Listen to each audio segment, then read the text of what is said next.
और मुझे उम्मीद है कि दोनों तो जीतेंगे ही। अगर पार्टी अगर कोई तीसरा उम्मीदवार दे तो तीसरे को भी जिताने की कोशिश करेंगे। मध्य प्रदेश में राज्यसभा चुनावों की तैयारी जोर शोर से चल रही है। बीजेपी और कांग्रेस अपने अपने उम्मीदवारों के नाम की घोषणा कर चुकी है।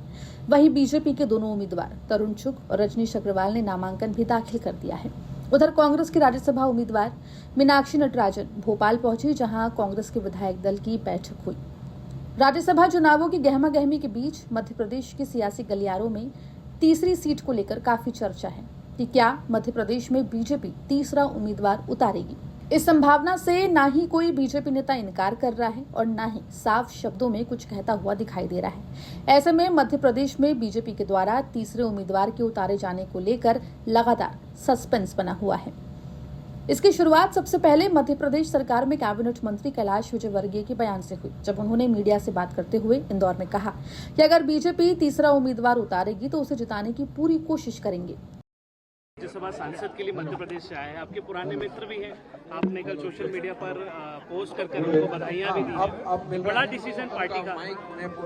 हेलो देखिए, हमेशा एक कोई दिल्ली से हमें बड़ा नेता मिलता है। तरुण जी हमें बड़े नेता मिल गए, वो महामंत्री हैं पार्टी के, और उन्हें राज्यसभा का टिकट दिया। मुझे बहुत प्रसन्नता, और विशेषकर रजनीश अग्रवाल जी जो एकदम ऐसे कार्यकर्ता हैं जिसे कह सकते हैं कि बिहाइंड कर्टन काम करते हैं, फ्रंट पे काम नहीं करते हैं।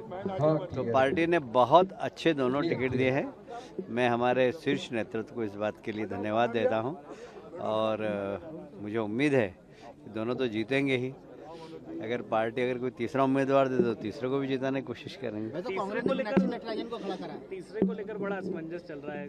कांग्रेस ये सोच रही है अगर बीजेपी तीसरा उम्मीदवार उतारती है तो कहीं ना कहीं मुसीबत प्रदेश अध्यक्ष के लिए और कांग्रेस पार्टी के लिए हो जाएगी। अब देखिए, अगर पार्टी ने हमें कहा कि तीसरा उम्मीदवार हम दे रहे हैं तो फिर हम जिताएंगे उसको भी।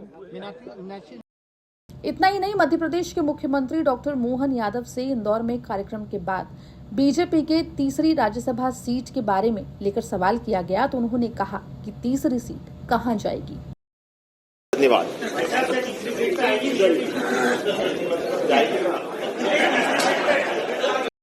यही नहीं, अलग अलग मौकों पर बीजेपी नेताओं के द्वारा राज्यसभा की तीसरी सीट पर ऐसे ही बयानों ने अब सस्पेंस बढ़ा दिया है। मध्य प्रदेश सरकार में मंत्री राकेश सिंह ने ये कहा कि आपसे किसने कहा कि हम लड़ रहे हैं, और ये किसने कह दिया कि हम नहीं लड़ रहे हैं। उधर मंत्री गोविंद सिंह राजपूत ने भी कुछ ऐसा ही बयान दिया है। उन्होंने कहा कि अभी संभावनाओं से इनकार नहीं किया जा सकता है, कुछ भी हो सकता है। साथ ही बीजेपी विधायक भूपेंद्र सिंह ने कहा कि अगर पार्टी तीसरा प्रत्याशी उतारती है तो हम जीतेंगे। ऐसे में राज्यसभा चुनाव को लेकर बीजेपी की रणनीति और नेताओं के रहस्यमयी संकेतों ने मध्य प्रदेश के राजनीतिक माहौल को रोमांचक बना दिया है। तीसरी सीट को लेकर बनाए गए सस्पेंस ने कांग्रेस की चिंता बढ़ा दी है।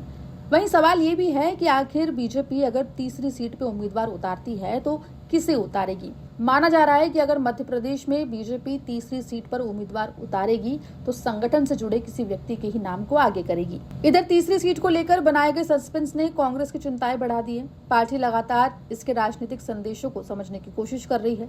उधर कांग्रेस पूरी तैयारी और आत्मविश्वास के साथ मैदान में होने का दावा कर रही है। पार्टी का दावा है कि उसके सभी विधायक एकजुट हैं और उसका उम्मीदवार निश्चित रूप से राज्यसभा पहुंचेगा। ऐसे में ये मुकाबला केवल चुनावी गणित तक सीमित नहीं रह गया है, बल्कि रणनीति, संकेतों और सियासी दाव पेचों से भरपूर एक दिलचस्प राजनीतिक थ्रिलर का रूप ले चुका है। ब्यूरो रिपोर्ट, MP तक।